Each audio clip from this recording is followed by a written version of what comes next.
I'm drilling these holes out. I already have that one drilled out. But I'm going to run another furring strip down right there. So I stuck the drill up in there and I marked where I'm hitting the ceiling right there. So what I'm going to do is I'm going to cut this copper pipe and I'm going to fit it over this drill so that the pipe comes about right there, and then I could just drill and that pipe will stop the drill from going up through the roof. I'm going to step drill this, so I have that drill mounted in that, and that's my final size right there. And I'm measuring this pipe so I'm measuring this drill so I can cut the pipe one length. So I think that one I'm going to make, if I make it 3 3/4, there's still enough there to get through that, to enlarge that hole. And then 3 3/4, you can see that line, that marker that I made is about 3 1/2. So if I make it 3 3/4, that still won't let me, it'll stop me from going, it'll get through the hole, but it won't go through the roof. So I'm going to cut that copper pipe right now. So there's what the finished pipe looks like. I just got that little bit sticking out, and that's how much will actually go into the rib to drill the hole out. And then there it is on the bigger drill. So I got these holes drilled out, and then I had some spray paint and I just put it on some cardboard, took a small paintbrush and painted it around to make it a little bit neater instead of just spraying it. I got those two furring, or those two, that one and that one put up, and then I insulated it.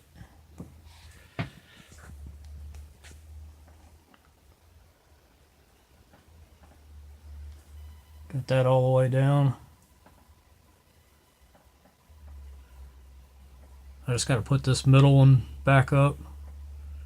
I had to take it out because the screws were too long. They were hitting up top.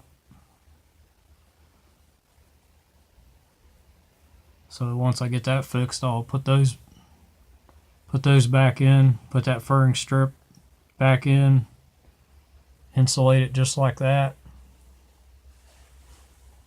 I'll probably just take that fan back out because it's only 4 screws. I can pull that out, and then I'll just insulate right over top of that, and then I can go up top and cut it out through the bottom. Or I'm definitely going to do that with the paneling. The insulation's a little bit easier to cut. I might just measure that out and cut around that.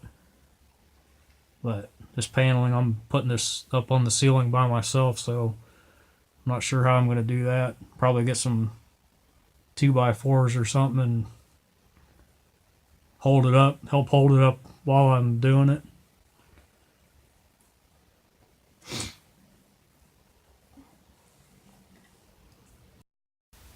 I just wrestled this big 4x8 sheet of paneling up on the ceiling. I didn't think I was going to be able to do it by myself, but that's what's holding it up. Got that holding it up in the front. Got that holding it up there. And now I got a wire. My fan's still in there.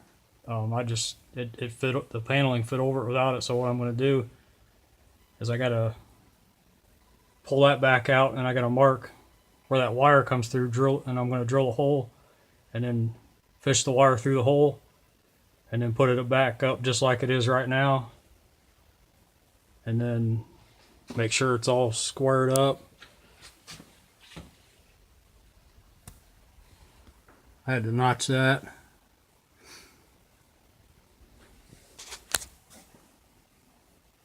I overlapped that by 1 inch, so it makes a nice clean line there.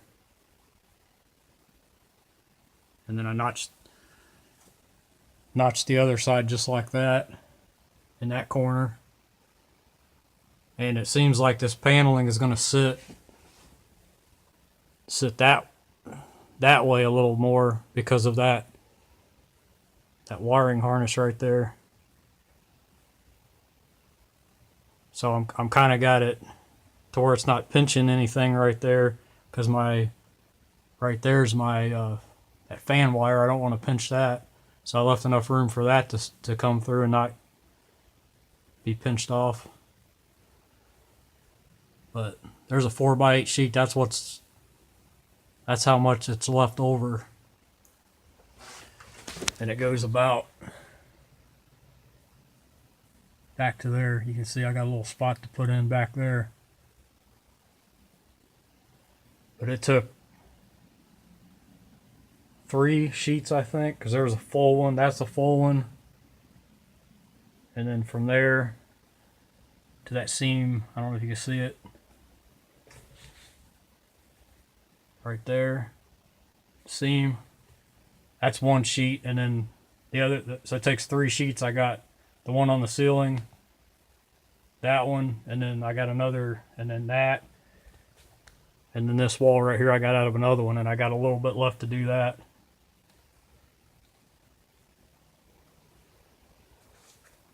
So I'll come back and show this when I get it all up.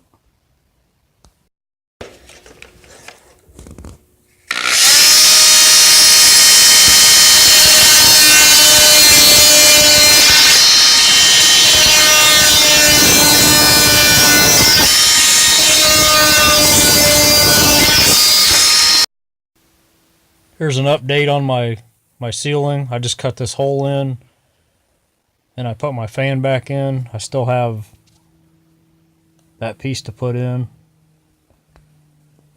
And I got these are just battery powered LED lights. It's dark outside right now, and this is the light. I'm filming this with just those 3 lights. So I got a lot of light in here just for that, and I decided not to do the LEDs because this was just simpler. I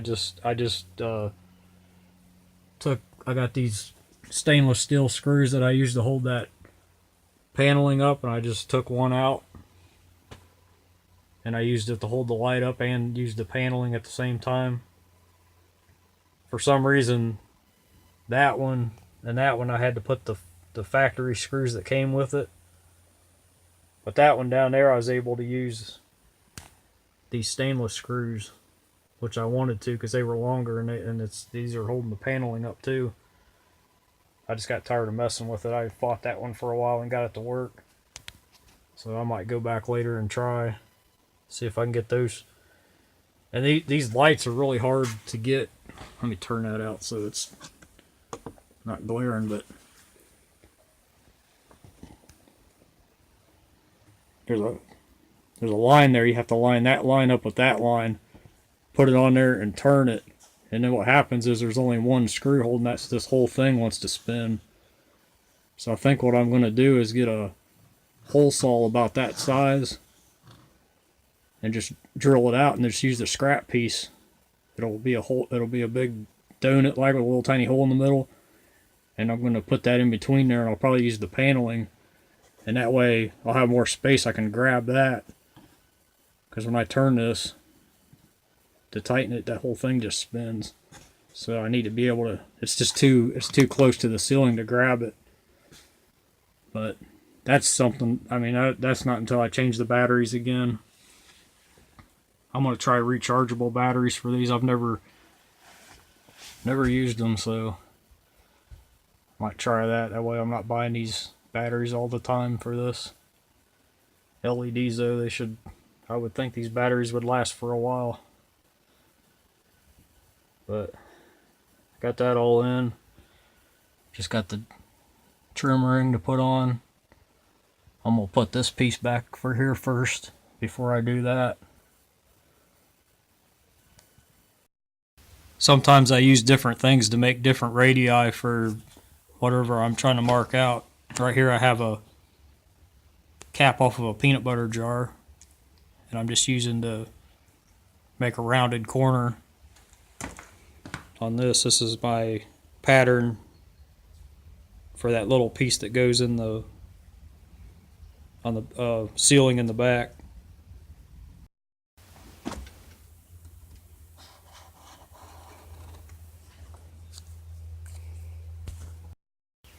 This is kind of a important step here. I'll show you this whole piece of paneling. I don't really have a factory edge to work off of. So what I did is I took a square and I scribed a line as far out as I could. And then I lined my pattern up there. And then I came down to the other end. And I can't just tape this on here just anyway, because when I came down to the other end, I had to move it up and I had to make it line up with that line. If I just tape it on here however it fits, even though these line up, if this thing shifted a little bit, the lines, it won't be perpendicular with those lines. And when basically I want this straight edge right here to be 90 degrees with those lines on the other side. If I'm off a little bit, it'll be straight, but then the lines will look crooked. So that's important right there to do that. I even took it one step further. I have a factory edge on that side and on that side, but I did this extra step. I came down here, put my square up against there, and that paper is straight, so I know I'm good.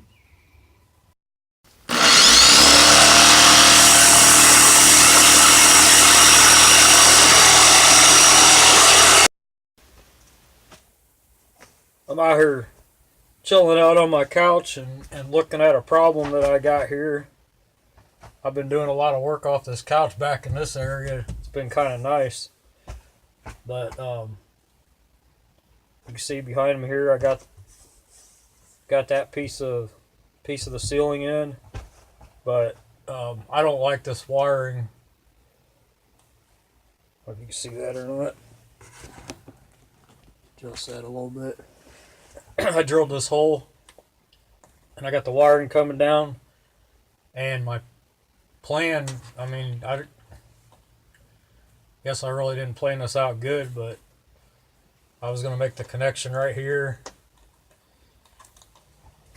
and that was my thought, to get it accessible, but I don't like it. It kind of looks unprofessional, and I don't like it. So,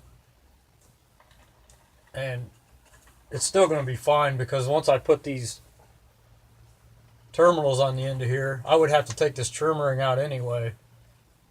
And that's the reason I wanted it as accessible, was I thought, okay, I can just unplug this. If something goes wrong with this fan, I could just take it out.